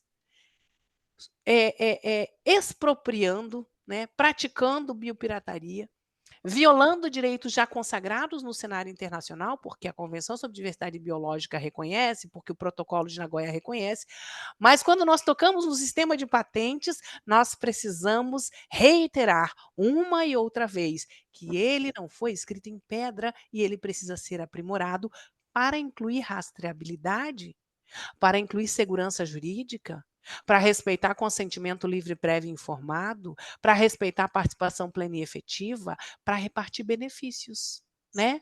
O sharing, né, é um cifrão. Então, e a grande dificuldade que nós temos, e eu aí acho que o exemplo que o Henri trouxe sobre o caso do Cupuaçu é exatamente a receita que tem que ser usada na conferência diplomática. Mobilização, opinião pública.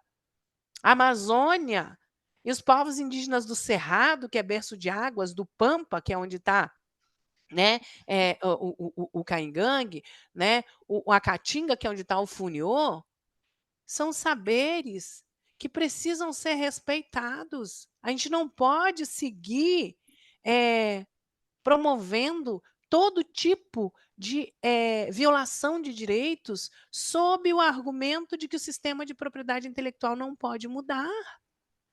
Então, de que não existem bases de dados que informem. Se as línguas não foram estudadas, como haverão bases de dados? Se a nossa legislação não protege adequadamente, como nós teremos confiança para aportar mais informações e tentar proteger por mecanismos de proteção defensiva, como bases de dados? Então, nós temos receio pelas nossas próprias fragilidades. Podemos avançar, Aline? Então, é uma disputa inglória, né? Essa que nós temos praticado, né, nos últimos anos. Aí vocês têm o Ikindene, uma luta, né, praticada pelos Kalapalo, mas também por outros povos na terra indígena Xingu. Podemos ir para frente, para que eu possa ir finalizando. Já falei, né, quais são os desafios que nós temos. Então, nós queremos, podemos ir para frente. Nós queremos o reconhecimento, então, dos direitos estabelecidos já no cenário internacional, né? Na Declaração das Nações Unidas, então está lá o artigo 3º, livre determinação. Nós temos, né, o artigo 31, é o mais completo, o artigo 31 da Declaração da ONU sobre Direitos de Propriedade Intelectual. Tudo isso está reiterado no documento final, né, que foi feito no seminário na semana passada, né? Então, precisamos que os resultados que a gente alcançou na Convenção sobre Diversidade Biológica, em termos, né, de reconhecimento de que nós somos não só detentores, não só possuidores, proprietários. Por quê? Porque o direito de decidir sobre o uso nos pertence. Se o Caingangue disser não vai acessar o anticoncepcional, pode ter o que quiser na legislação, ninguém vai conseguir acessar, porque nós somos proprietários. E é um conhecimento coletivo, muito embora esteja em mãos de um pajé, né? Então, assim, nós precisamos identificar os problemas que nós temos na nossa legislação nacional para impedir que esses erros se repitam nas negociações internacionais, né? Então, por exemplo, na lista de termos, e a gente vai ter uma fala sobre isso no dia 26, tá? Então, eu não estou centrando tanto no texto de negociação, mas Não tem, por exemplo, a questão dos conhecimentos tradicionais que são secretos, que são sensíveis, que devem ser confidenciais, né? Que é o artigo 2º, que fala, né, da terminologia que vai ser utilizada.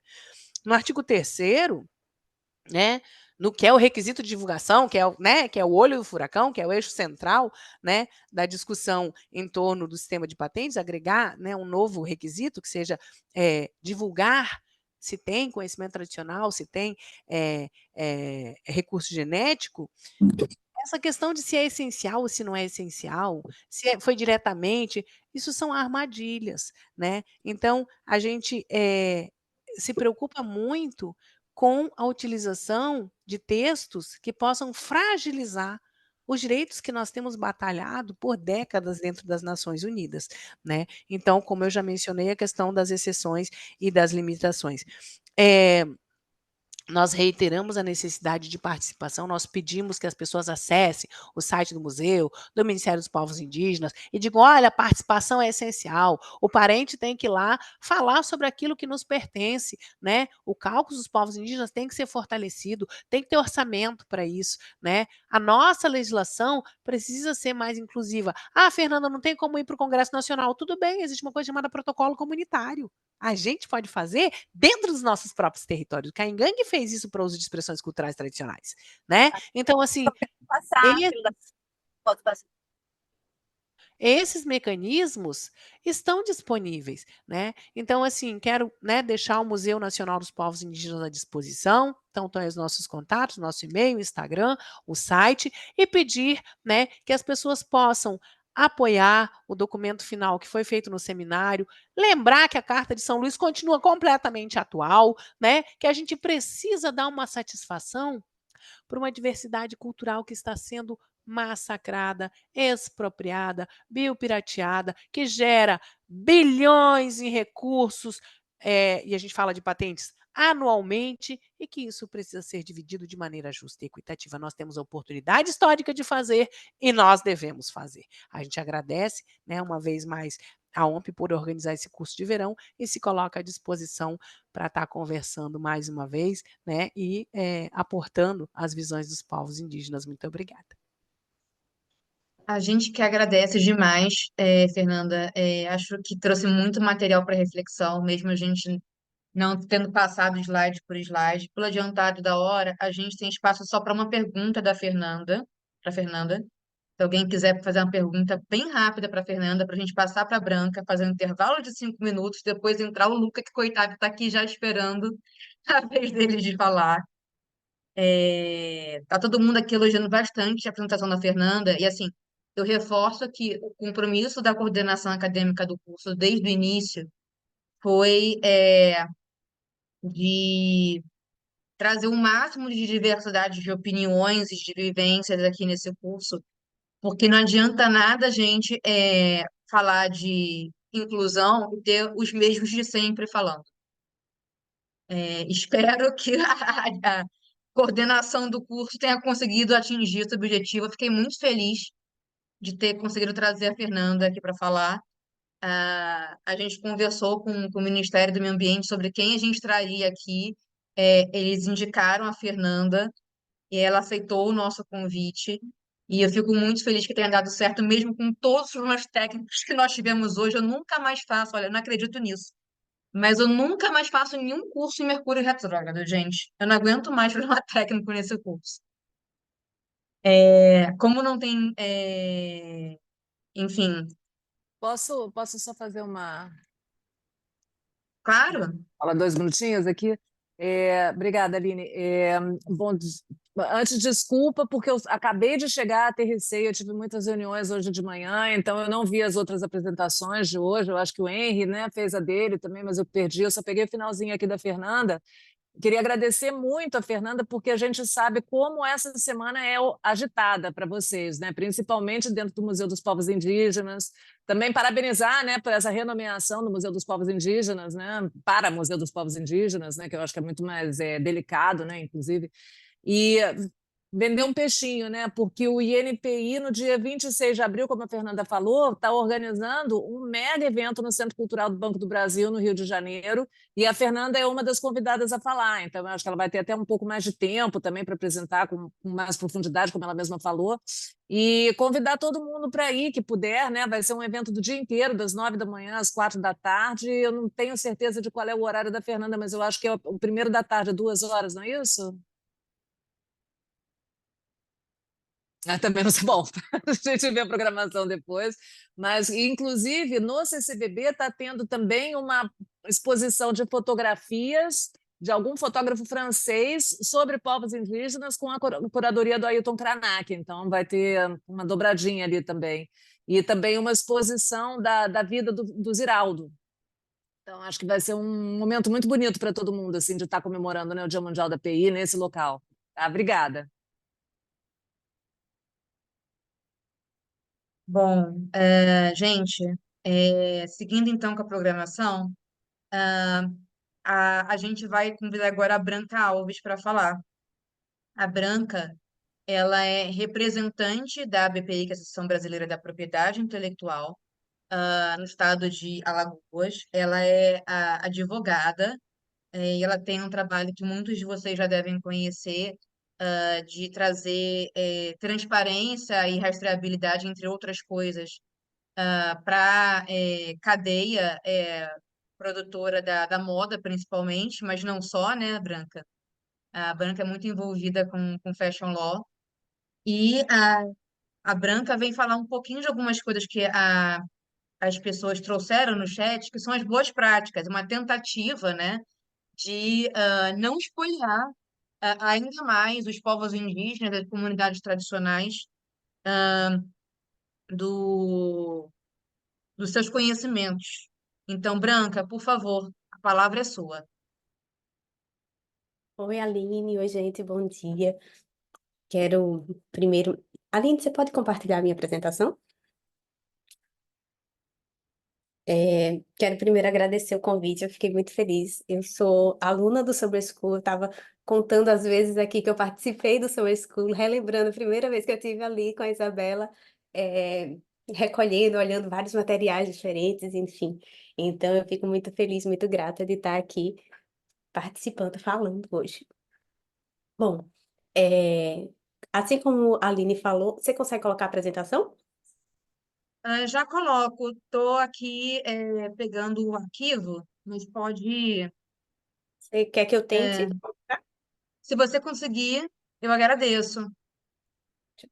Estou tentando aqui pegar do meu drive, que eu tive que passar para o drive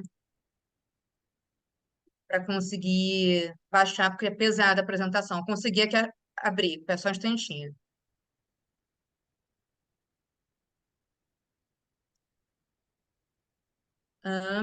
Acho que agora eu consigo compartilhar. Vocês estão vendo? Sim. Então, ótimo.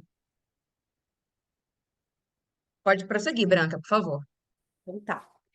A Aline pediu que eu falasse um pouquinho sobre as boas práticas que as empresas e os detentores de conhecimentos tradicionais podem adotar para frear o uso indevido dos conhecimentos.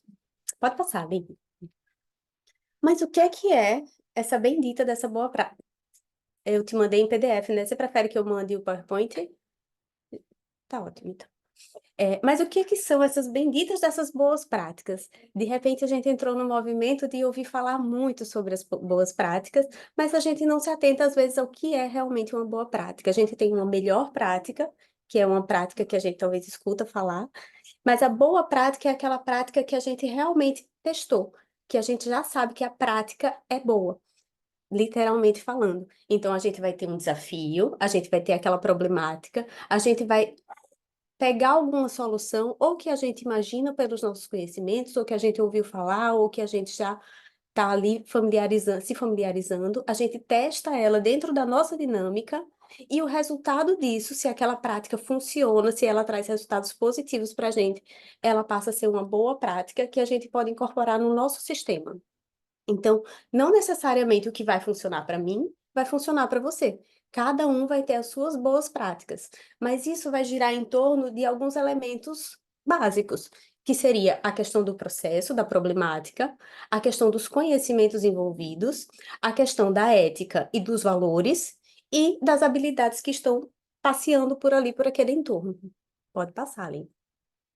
Então, a gente percebe que a gente vai ter um caminho conturbado que vai ser minimizado através de uma boa prática. Quando a gente percebe, quando a gente entende que aquele caminho pode ser reduzido, a gente vai ter um caminho mais curto. Então, a gente percebe que as boas práticas, elas vão promover eficiência e eficácia no nosso dia a dia. E com isso é válido que a gente tenha, a gente trabalhe, a gente aplique as nossas boas práticas, mas que a gente também esteja em contato com outras boas práticas de organizações que estão ali passeando por similaridades iguais às nossas. Então, como falar sobre boas práticas, que é uma infinitude de coisas, em 15 minutos, respeitando o meu tempo? Eu tentei trazer um pouquinho dos conceitos da governança corporativa. O que é a governança corporativa? É ela que vai falar sobre como essas práticas, normas, processos vão funcionar dentro de uma empresa. E quando a gente olha para os conhecimentos tradicionais, para os titulares, detentores de direitos, a gente pode ver que há uma estruturação. Então, a gente poderia falar ali não só de titular de pessoa física ou de, enfim, mas a gente está falando de um agrupamento de pessoas e a gente vê uma organização, uma estruturação. Então, faz sentido, sim, que a gente traga esse conceito que é de um viés mais empresarial, mas que faz todo sentido. Até porque eles são norteadores, grandes norteadores das boas diretrizes, das diretrizes de boas práticas de uma forma geral. E aí a gente pode ir para o primeiro, que seria a integridade. O que seria esse primeiro princípio? Ele fala sobre praticar e promover a cultura ética na organização, evitando decisões mediante conflitos de interesse, mantendo a coerência entre discurso e ação, preservando a lealdade à organização e o cuidado com suas partes interessadas, com a sociedade em geral e com o meio ambiente. Então, aqui a gente percebe que há um grande foco em ser inteiro. Integridade está ligado a ser inteiro. E isso está ligado a se conhecer. A Fernanda falou muito bem sobre a integridade do povo indígena, sobre ele se conhecer por inteiro. E aí é importante que você saiba. Pode passar, Aline. O que é que você é, o que você tem a clareza e o alinhamento da sua essência. O que é que você é, quem eu sou.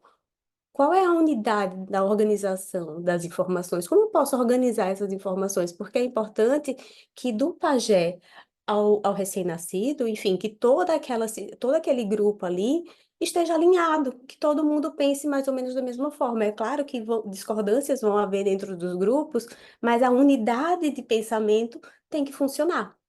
E essas informações precisam estar organizadas, sejam através de papéis, funções, operações, de como aquela dinâmica vai se estruturar. E o ponto principal é: por que que eu sou importante? Por que que o meu grupo é importante? Por que que o meu conhecimento, por que o meu saber precisa ser valorizado? Então, ter a clareza de todas essas informações vão compor a nossa integridade e vai fazer com que a gente possa ser verdadeiro, não só para a gente mesmo, enquanto grupo social, mas para os outros, para que a gente possa mostrar aos outros a nossa inteireza, assim como a Fernanda falou com muita propriedade sobre o seu povo. Pode passar. E aí aqui a gente consegue ver que há um trabalho grande do governo no sentido de trazer a integridade, no sentido de anticorrupção. A gente tem o viés de ser inteiro e a gente tem o viés de não se permitir corromper. Tem até uma falinha aí, a corrupção sendo relatada como a preocupação número 1 dos cidadãos, causando mais preocupação do que a globalização ou a migração. Esse estudo tem vários dados, tá? Se vocês quiserem dar uma olhada depois, vale a pena. Mas a gente percebe uma preocupação do governo em fazer com que haja essa integridade.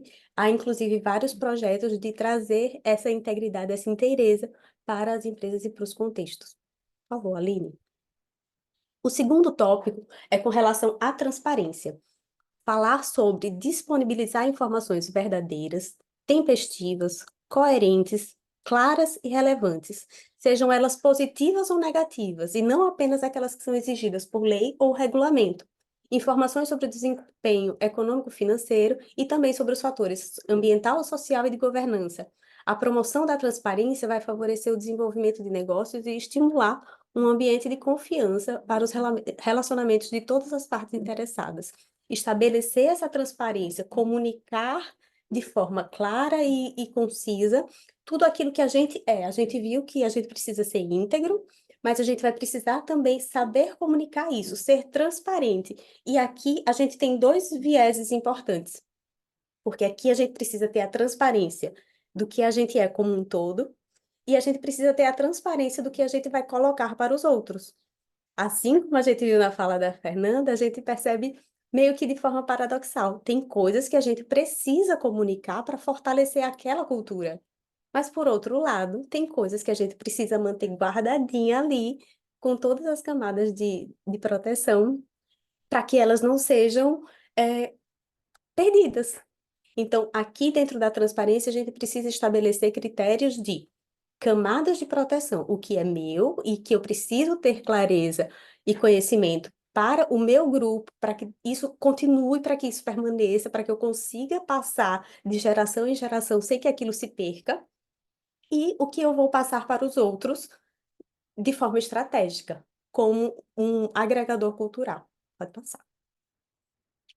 E aí, a boa prática relacionada a isso seria assegurar relação de confiança mútua, assumir uma postura transparente, um comportamento transparente e, se possível, engajar em cadeias de transparências. E aí tem um exemplo legal, pode passar também, que teve um índice de transparência da moda aqui no Brasil e eles trazem vários dados. Aí embaixo tem um linkzinho que vocês podem dar uma olhada. Pode passar para o próximo, Aline. E eles trazem aí dois cases que são muito interessantes. São esses dois sites que falam sobre a forma como essas empresas se engajam, esses grupos se engajam em cadeias de transparência. Eles vão ter a cadeia da moda, que está, por exemplo, aí é no caso do algodão do Cerrado, e eles se engajam dentro dessa cadeia, respeitando toda a transparência da sua essência com o que eles querem mostrar. É um caso muito interessante, fica aí também para vocês darem uma avaliada mais para frente. Vamos para o próximo? O terceiro é a equidade. Tratar as partes interessadas de maneira justa, levando em consideração seus direitos, deveres, necessidades, interesses e expectativas, como indivíduos ou coletivamente.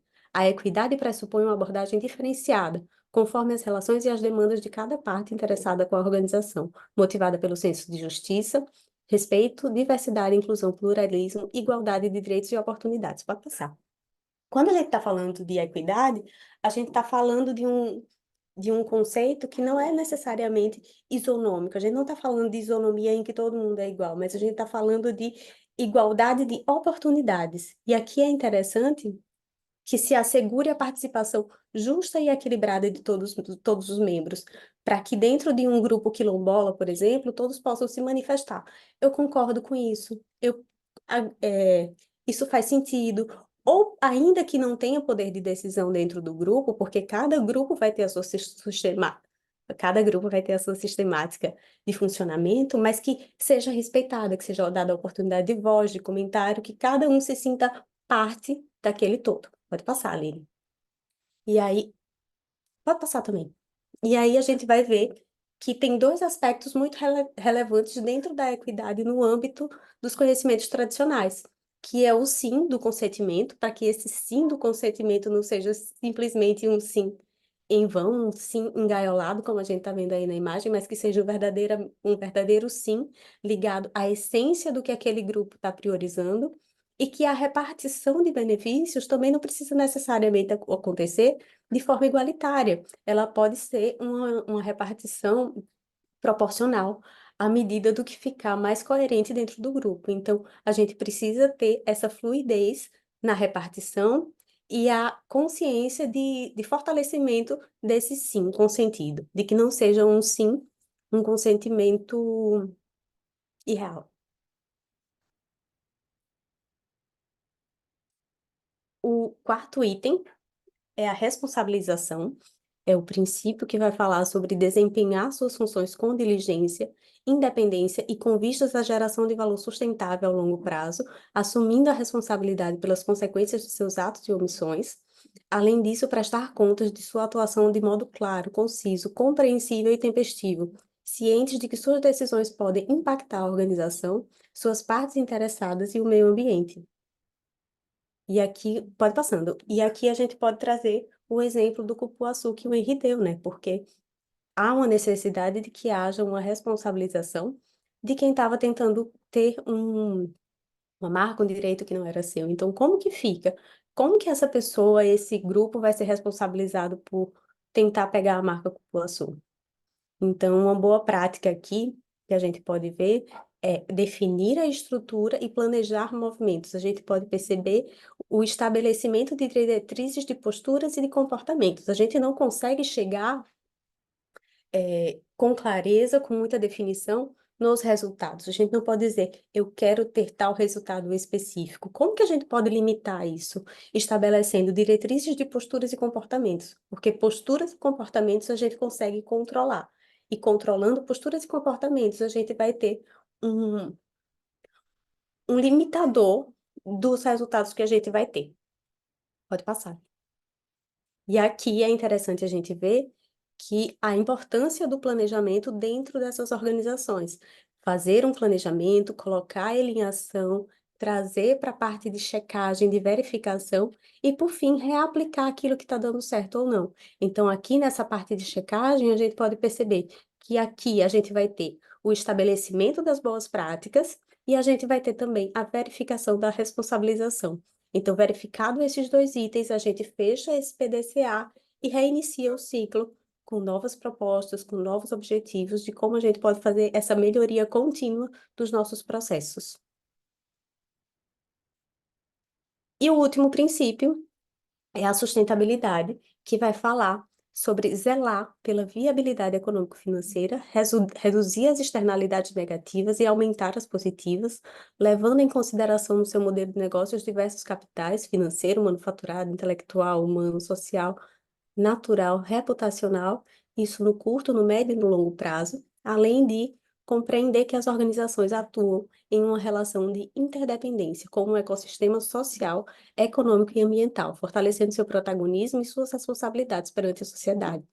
Aqui também a gente vê dois vieses. A gente vê um viés interno, porque aquele grupo precisa funcionar, ele precisa ser viável, ele precisa estar ali girando, mas ele também precisa corresponder às suas demandas sociais. Então, ela, internamente e externamente, precisa estar sustentável. E aí a gente pode passando, a gente pode perceber que há uma grande importância, uma grande relevância sobre o entendimento e a valorização da organização de diferentes tipos de rede. Redes que vão estar ligadas à questão das hierarquias, redes que vão estar centralizadas em uma pessoa e ao redor dela a gente vai ter outras redes, outros grupos que vão se fixar.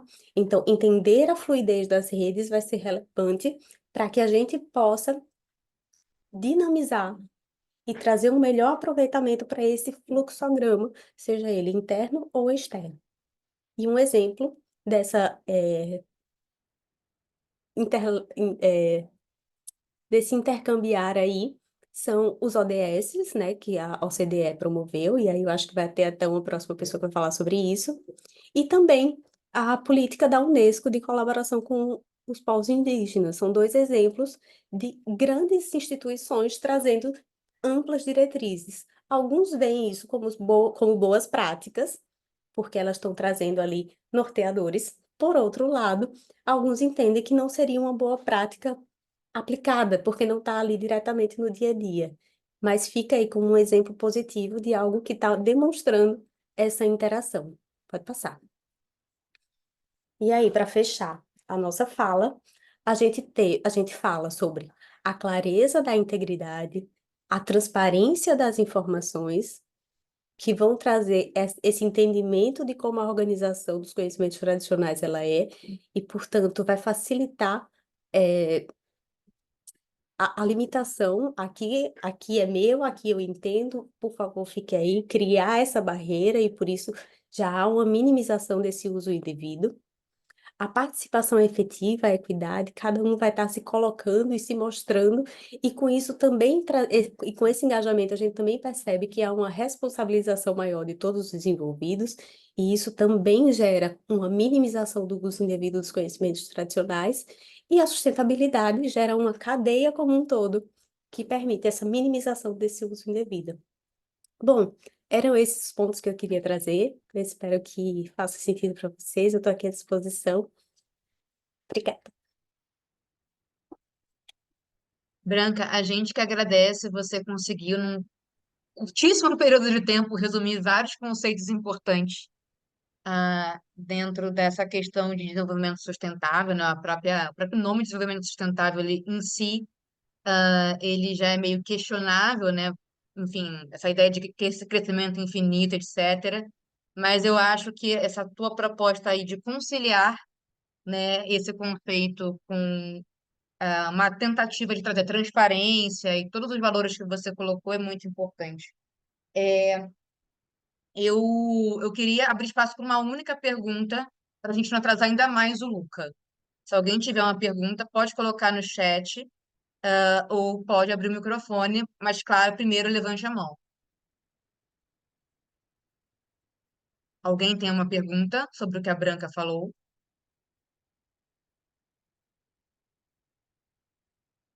Ninguém tem perguntas? Enquanto a Branca falava, a Fernanda colocou aqui no chat dois documentos, né, importantes. Um é Carta de São Luís e o outro foi o documento final do Caucus, né, que ela mencionou dos povos indígenas que ocorreu na semana passada. Quem quiser consultar e apoiar, ó, a Fernanda e a Branca já estão aqui fazendo networking para fazer algumas perguntas. A Branca, ela pode colocar aqui o e-mail dela no chat, por favor, que acabou que não estava no final da apresentação. Também posso botar, é brancaalves@gmail.com. Mas eu acho muito importante toda essa troca que houve até aqui. Eu fiquei muito feliz de conseguir trazer o Itamaraty para falar sobre esse tema, por conta da conferência diplomática. Trazer a Fernanda para falar a perspectiva dos povos indígenas. E trazer a Branca para trazer a perspectiva também de alguém que trabalha com isso no seu dia a dia, numa cadeia que é extremamente complicada, que é a cadeia da moda, né? A moda vira e mexe, vira notícia por, infelizmente, se apropriar de saberes e de expressões culturais de povos indígenas e comunidades tradicionais. E, mais uma vez, pelo adiantado da hora, eu queria agradecer demais ao Henry, à Fernanda e à Branca por tudo que eles trouxeram hoje. Eu acho que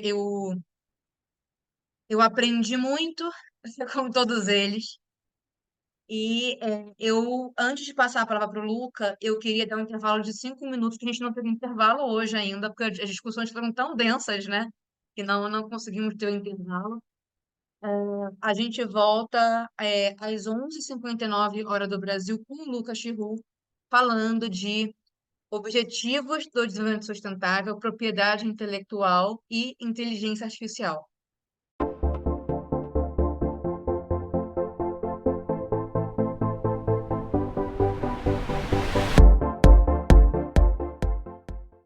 As praias de águas cristalinas e piscinas naturais formadas entre os recifes fazem de Porto de Galinhas um dos mais belos destinos do Nordeste brasileiro. Este cenário paradisíaco vai receber em agosto o maior evento de propriedade intelectual e direito digital da América Latina. Porto de Galinhas será a sede do 44º Congresso Internacional da BPI, tanto pela infraestrutura e beleza, quanto pela sua proximidade com a capital de Pernambuco. Está a 30 minutos de Recife e do Aeroporto Internacional dos Guararapes. terra de um povo alegre e hospitaleiro, onde passado e futuro se encontram no misto de história, cultura e inovação, Recife tem a 4ª maior região metropolitana do país e é um hub para o desenvolvimento econômico de outros estados do Nordeste. Além disso, abriga o Porto Digital, um dos mais importantes polos tecnológicos do mundo, onde estão mais de 350 empresas e 20 mil profissionais trabalhando com inovação e tecnologia de ponta. Um cenário que coloca a capital pernambucana entre as 6 cidades líderes mundiais da indústria de TI, segundo o portal internacional Rest of World. E é de olho em todo este potencial que, pela primeira vez, a BPI decidiu levar o evento para a região. Nos dias 12 e 13 de agosto de 2024, os maiores especialistas e profissionais de TI do mundo todo estarão em Porto de Galinhas para debater os principais temas de propriedade intelectual e direito digital.